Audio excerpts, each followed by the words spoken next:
E nessa noite nós temos uma convidada muito especial, a professora Sônia Fersec, que vai trazer para a gente uma palestra com o título No Rastro do Sol, as literaturas indígenas do Circo Roraima. E eu vou deixar a professora Sônia extremamente à vontade, a senhora está em casa, agradeço imensamente a sua presença, o tempo tirado para estar aqui conosco. E, professora, a sala é sua. Fique à vontade até a hora que a senhora quiser. Nossa, eu que fico sempre muito grata, né, à oportunidade, aos convites como esse, para falar um pouco, né, não só do meu trabalho, mas enfim, das artes em geral daqui, dessa região que a gente chama de Circo Roraima, né. Na verdade, eu escolhi um recorte do recorte, né, da minha tese que eu defendi em junho do ano passado, que se chama O Examã Padamaimu, ou a Poética do Ocre, as literaturas indígenas, né, nos territórios... Ai, gente, o título é tão longo que até eu me esqueço às vezes, né? As Palavras do Sol nos territórios das literaturas, né? E principalmente, né, a partir dessa perspectiva dos povos, em especial Macuxi, Taurepã, que fazem parte de um grupo maior chamado Pemon, né, que na tradução, né, para a língua portuguesa, a palavra Pemon quer dizer gente, né? Olha só que legal, né? Bom, então eu escolhi, né, um recorte dessa tese, né, em que eu tento partir da perspectiva junto com o povo da qual eu sou originária, que é o povo Macuxi, né, para, né, mostrar um pouco e discutir, né, quais são as matérias que compõem essas literaturas, né. Bom, esse nome que está aí, Soniele Fonseca Ferreira Fiorotti, né, é o meu nome já de casada, meu nome acadêmico, né, mas o meu nome em Macuxi-Maimu é Oipaxi, algo que significa, traduzindo para o português, algo como irmã em sol, parceira em sol, um sol feminino, alguma coisa nesse sentido, né. E atualmente eu sou pós-doutoranda, né, pelo programa de pós-graduação em letras da Universidade Federal de Roraima, supervisionada pela professora doutora Verônica Prudente Costa, uma maravilhosa, assim, tem sido uma super parceira nesse sentido mesmo, né, de acreditar nessas literaturas, né, e tem proporcionado, né, que essas literaturas também cheguem, né, cada vez mais longe, né, através das pesquisas em especial. Então, sou muito grata a vocês que estão aqui ouvindo a gente, né, aos alunos, e quem depois estiver assistindo também no YouTube. Então, muita gratidão mesmo por partilhar esse momento com vocês, tá? Bom, eu gosto sempre de começar, né, as palestras que a gente faz, com alguns pensamentos, né? E eu acho que para essa fala em especial tem um pensamento que foi um diálogo entre o Devay Fiorotti e o Jaider Isbel, né? Maravilhoso. Um Devay Fiorotti, né, já se encantou, o Jaider Isbel também, né? Que eram grandes artistas, né, da palavra aqui em Roraima, grandes pesquisadores. Jaider Isbel era um artista macuxi, importantíssimo, né, nas artes visuais, não só daqui de Roraima, mas do Brasil inteiro. Acho que até ganhou uma dimensão agora, óbvio, cósmica, né, mas assim, a nível mesmo internacional. E aí, um dia, numa postagem, né, era uma foto de um trançado aral, né, o Devaí postou essa foto, que o título era Início de Trançado Aral. E aí o Jaider Isbel, né, completou, puxando a própria galáxia. Não a um juntamento e a opressão, ou ideia de ordem, mas para o encantamento de que tudo dá outra coisa em si. Né? E esse pensamento, eu acho que, de uma certa maneira, também, né, balizou muito do meu trabalho. Né? Bom, mas o meu trabalho, ele não nasce sozinho, nem nasce um só. Né? Ele nasce de um outro projeto, chamado Pandompiá, né, que em Macuxi-Maimu, a língua Macuxi, significa caminhando com a história, lado a lado, ombro a ombro, né, mundo a mundo, no limite, tá, gente, a tradução, né? Em igualdade de potências criativas e criadoras, né? Entre esse conhecimento mais ancestral, originário, e o conhecimento acadêmico, né? Pandon quer dizer história, e Piá é esse perto próximo, né? E quem deu essa tradução de perto próximo foi também um sábio, né? É o seu Vitor Juvencio, daqui de eu esqueci agora exatamente o nome da comunidade dele, mas ele é Macuxi também, quase chegou a ser pajé, e ele foi um dos entrevistados dentro do projeto Pandompiá, que trabalhava fazendo o quê? Né? Um gesto que hoje parece ser muito fácil, muito simples, mas que ainda hoje não é. Que é o quê? Né? O Pandompiá tinha como objetivo principal parar para ouvir as histórias de vida, as histórias ficcionais, né, que a gente chama de ficcional, as não ficcionais também, dos mais velhos, né, em especial das terras indígenas São Marcos e Raposa Serra do Sol. E ele era coordenado, né, pelo professor Dr. Devaí Antônio Fiorotti desde 2006, né, e só foi interrompido, desculpa, em 2020, né, pelo encantamento, né, ou como também, né, os não indígenas chamam de faleceu, né, 2020, e só por isso mesmo foi interrompido, mas eu tenho tentado, né, continuar com as pesquisas dentro do projeto, e que utilizava a metodologia da história oral, né, que produz as suas próprias fontes, né, que vai atrás dessas outras fontes, dessas outras pessoas que vivenciaram, né, a história de uma outra perspectiva, para ouvir delas, né, o que elas têm a contar. E aqui em Roraima isso ainda é muito necessário, né? E aí, o projeto começou em 2007, registrou primeiro 29 narradores indígenas de 17 comunidades, né? A gente chama comunidade, a gente não chama aldeia, né? Da terra indígena São Marcos, e depois, né, concluiu em 2014, mais, né, 10 entrevistas de 6 comunidades da terra indígena Raposa Serra do Sol, né? E o que é importante disso, né? Muitas dessas histórias que eles contaram, principalmente as que a gente chama de ficcionais, ou pandom, né, dentro já da cultura indígena Macuxi, né, foram analisadas por nós dentro do projeto como literatura, e a gente considera literatura.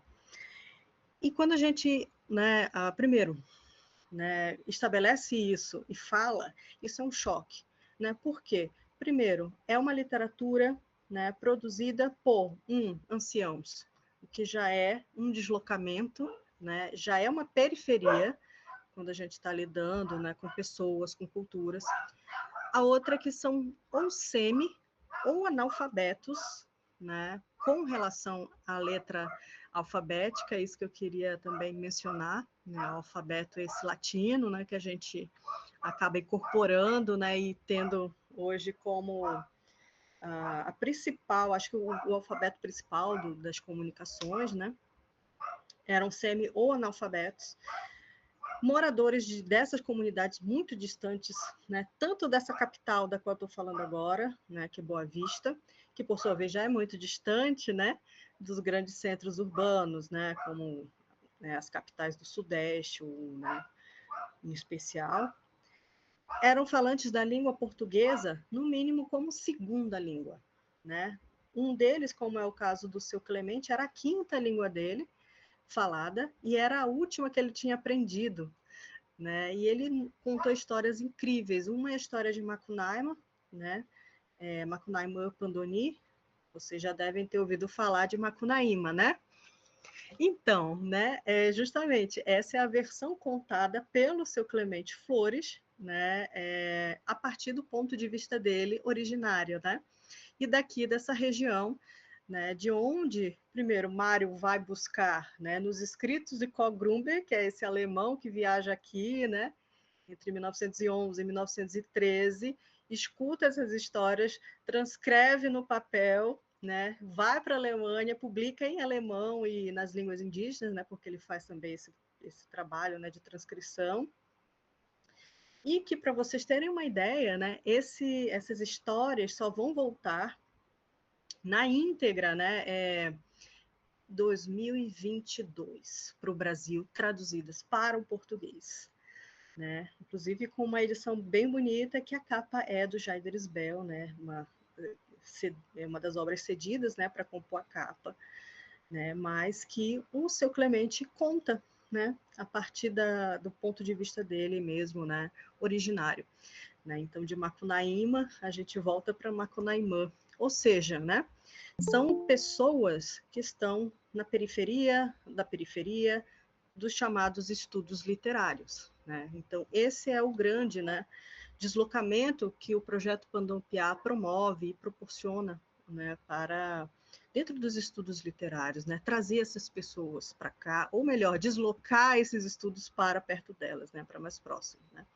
E para vocês terem uma ideia, né, mais ou menos, né, essas duas grandes áreas aí, uma em azul, né, mais clarinho, é a terra indígena Raposa Serra do Sol, né, extremo norte do país, né, lá no ponto mesmo, quase já mais setentrional, né, onde está o Caburaí, que é um ponto mais setentrional do país, e essa outra, que é a terra indígena São Marcos, que está no azul mais escurinho. Sei que está na tela, está meio complicado, né, mas são essas regiões que englobam esses 3 municípios, Pacaraima, Uiramutã e Normandia, né, onde a gente percorreu fazendo essas entrevistas, né, com esses mais velhos aí, né? E aí, né, também voltando só um pouquinho, né, a gente percebe que, né, Roraima está também, né, 60% do território, né, acima da linha do Equador.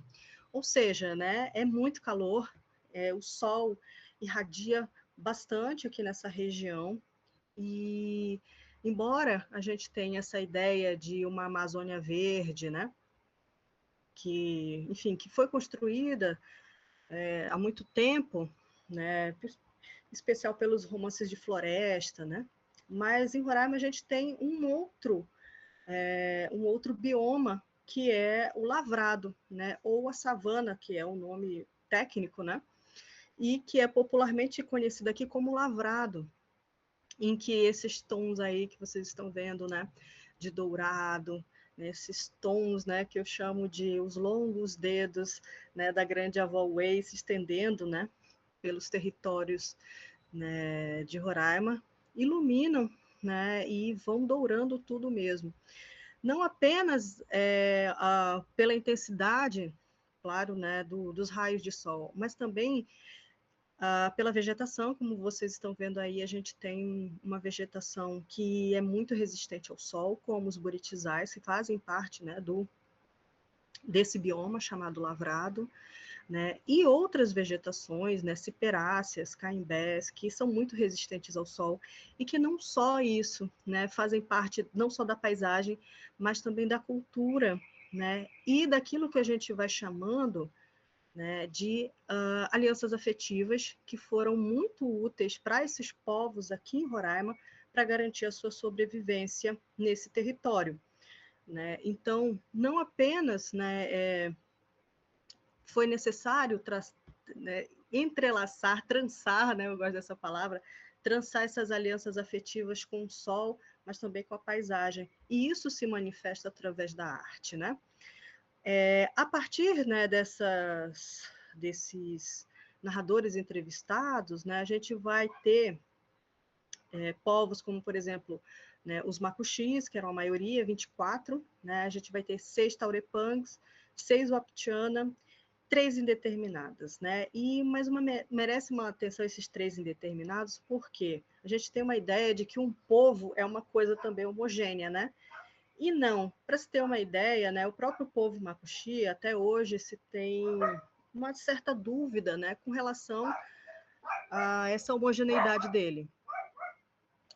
Porque dentro dele existem pessoas que se dizem Macuxis, mas, por exemplo, são Sapará, né?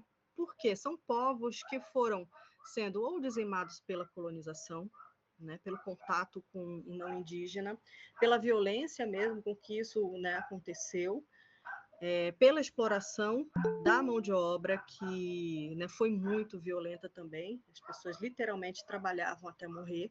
Né? A mão de obra indígena foi a primeira mão de obra escrava, é sempre bom lembrar. Em Roraima não foi diferente.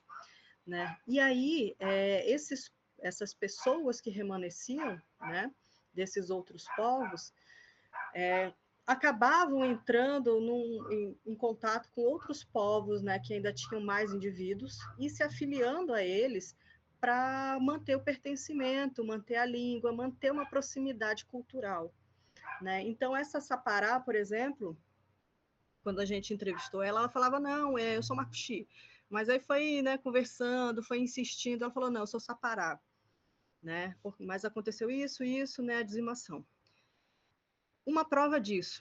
Em Roraima, para se ter uma ideia, a gente tem um bairro aqui chamado de Paraviana. É o bairro mais nobre da capital, daqui de Boa Vista, né? E ele é o nome de um povo que foi considerado extinto já no século XVIII, né, em 1700, né, no século XIX também ele já tinha desaparecido por completo, em registros históricos, isso inclusive, e como praticamente um troféu de guerra, né, dão um nome ao bairro mais nobre da capital, o nome Paraviana, o povo que foi completamente extinto, né. E ele, hoje, né, alguns que foram, né, ou sobrevivendo, ou, enfim, né, iam se juntando ao povo chamado Wapichana. Né? Então, eles tinham uma proximidade, então os que sobrevivem é o Wapixana, né? E assim por diante. Né? Então, a colonização foi muito cruel nesse sentido. Né? E a partir disso, né, ouvindo essas pessoas, a gente também fundou, né, eu e o professor Davai Fiorotti, a editora Way, que já publicou, hoje, a gente tem 34 livros publicados desde 2018, 19, desculpa, e deles, né, a gente conseguiu publicar, por exemplo, né, livros bilíngues como o Meriná Iremu, da vovó Bernardina, mãe afetiva do Jaider, né, Macuxi, português, a história do menino Timbó, Adá Pandoni, né, Macunaimã Pandoni, que também é a história de Macunaíma, Caçana Pandoni, que é a história do Urubu Rei, né, e está no prelo aí o Azaurá Paxi, e o outro, Pandumpiá Iremungondo Circo Roraima, que também já foi publicado, mas esse foi pela editora da FUNAI e do Museu do Índio, que conseguiram, né, que financiaram 1.000 exemplares para serem distribuídos gratuitamente, né, para as comunidades daqui, dessa região. Né? Então, a gente conseguiu, né, fazer com que esses cantos, né, em especial, voltassem para seus povos, né, para suas comunidades de origem. Aqui, né, é justamente esse último livro que foi da onde eu parto, né, as discussões da tese. A capa é do Jaider, né? Inclusive eu escolhi, né, a contracapa, na verdade, para ser o fundo dos slides, né? O Jaider cedeu muito gentilmente para a gente, ele chegou a receber um exemplar também, né? E reúne 79 cantos, todos em Macuxi português, e no final tem as partituras e o CD para que as pessoas possam ouvir os cantos, que eles possam cantar de novo esses cantos, né? Em especial as crianças, né? Para que elas tenham contato com essa língua, né? Que hoje está muito difícil, infelizmente, né? Os falantes de Macuxi, muito poucos ainda são falantes, né? Fluentemente da língua, então, né, a gente ficou muito feliz de conseguir, né, fazer chegar esses livros para reaprenderem. E aí tá, professor Devaí, o seu Terêncio, né, o Managá, que é o nome dele originário, e a dona Zenita, o Aió, que foram os intérpretes dos cantos, e o seu Terêncio também foi o tradutor, porque só ele sabia palavras, nome de espíritos, os significados, né? Porque ele era uma espécie de etnógrafo mesmo do povo, né? Ele andava atrás dos pajés, dos mais velhos, querendo saber mais, né? O que significa isso, né? Esse canto quer dizer o quê? Então, ele foi a principal fonte, apesar da gente ter também consultado outros 3 tradutores de Macuxi, né? Falantes de Macuxi e português, na tradução inteira do livro, né? E aí são os instrumentos que são utilizados, né? O kiwei, o maracá, né? Na mão aí da dona Zenita, e o sampurá, ou tambor, né? Na execução mesmo, na interpretação dos cantos, tá? Bom, mas quando a gente fala, né, das literaturas indígenas, né, e eu não faço essa distinção, né, entre artes verbais indígenas, né, macuxi e literatura, para a gente, né, faz parte das literaturas, né, a gente já tem, né, dentro do próprio povo, alguns conceitos, né, primeiro de Pandon ou Pandoni, no plural, né, que são as palavras contadas, né, as histórias, as narrativas, né, segundo lá o seu Severino Barbosa, da comunidade São Jorge, né, quando ele foi entrevistado, conta história pra gente, né, e aí ele fala, isso que vocês querem ouvir se chama Pandon, né, e aí ele falou, né, fez essa tradução, mas também já está dicionarizado, né, por outros estudiosos não indígenas, né, como o Amode Pira, que, né, conviveram bastante com os macuxis, e o Frei Cesário Armelhada, do lado venezuelano, né, inclusive publicou Taurum Pandon e outras, né, Gramática da Língua Pemon e assim por diante, e o próprio Paulo Santilli, né, que é um dos grandes também estudiosos da história aqui dos povos indígenas em Roraima, assim como a Nádia Farage, o Jaci Guilherme e a Maria Fernanda, né, são grandes estudiosos da história aqui do contato em Roraima. E temos o Eremu, ou Eremugon, né, que são as palavras cantadas, né, são os cantos e danças, né, que por sua vez já vão se organizar em Parixará, Tucuy, Morerangató, cantos da homologação, por exemplo, né, Areruiá, Ximidim, Marapá, Warebã e outros também que foram, né, desaparecendo com o tempo ou mesmo pelo contato, né. E, por último, né, Tarém, ou Taremuru, ou Taringon, que são as palavras de cura, né. Então, a gente tem essa mínima, vamos dizer assim, configuração dessas artes verbais, né. E aí eu trouxe, na verdade, né, Pandon, em especial, e alguns Eremugon, para a gente, né, entender um pouquinho, né, de como o sol vai irradiando, né, por toda essa cultura macuxi especial, essa cultura aqui, né, do circo em Roraima, né. Então, a primeira Pandon, primeira história, foi que eu ouvi e eu fiquei muito impressionada, né, quando eu ouvi, foi contada pelo seu Dionísio Servino, ele era wapitiana, morava na comunidade do Araçá, na região também da terra indígena São Marcos, e inclusive ele é tio do Cristino Wapichana, que é um grande autor daqui de Roraima, né, muito premiado, né, muito conhecido também. E ele vai contar o seguinte, né, sobre essa relação com o sol. Ele vai dizer assim, vivia um velho, ele lavrou, diz que ele derrubou um pau, que é sama-umeira, que deixa mais fofo, né, fez 2 pessoas, e mulheres, já grande mesmo, né, da altura de uma pessoa. Então, ele, com aquele poder dele, fez com que elas levantassem 2 moças, estava lá. E o sol vinha do sul e chegou nesse dito lugar onde estava esse velho e estavam essas 2 meninas, e ele gostou delas. Então, ele gostou delas e falou com eles, e ele disse, não pode casar com elas.